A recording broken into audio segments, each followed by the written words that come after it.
Between June 7 and July 10, Gambian immigration authorities intercepted 382 individuals attempting irregular migration, among them 31 Gambian nationals and 322 non-Gambians.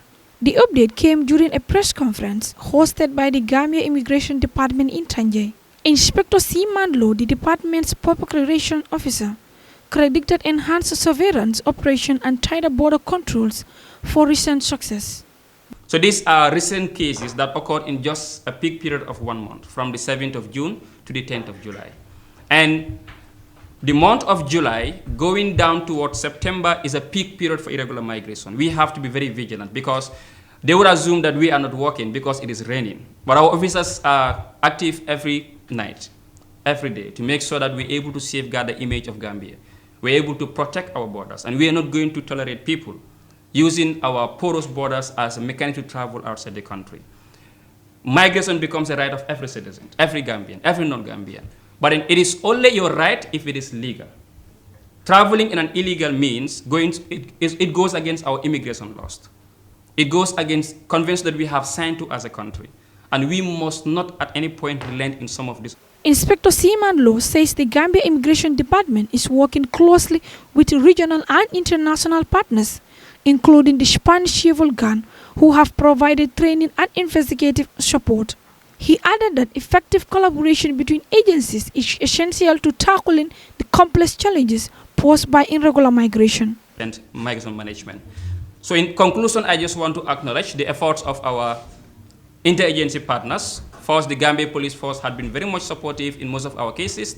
The Gambian Navy, as you all know, are responsible of going to the sea for patrol bases. And in many occasions, they have been able to intercept migrants and will give it to us. So they've also been very supportive. We also have the Gambia Red Cross Society, who have also been very supportive. If you go outside right now, you can see them taking care of the welfare of those migrants as well.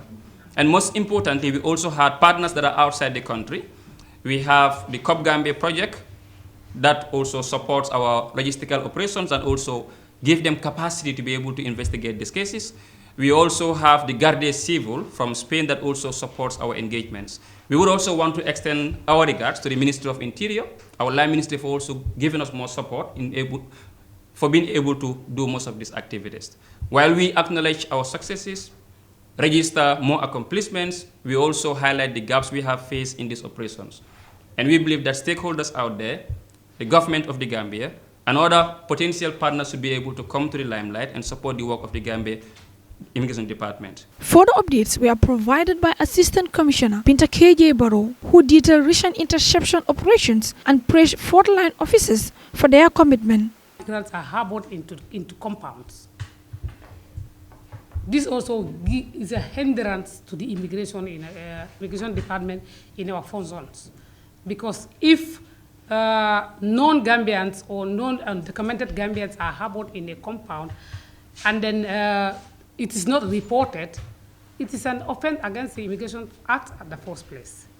So the responsibility of compound owners, local authorities like PIFs and SAFOS, would also help us to mitigate this problem by reporting to the nearest immigration or police post once they have people that are not the usual habitant of those compounds.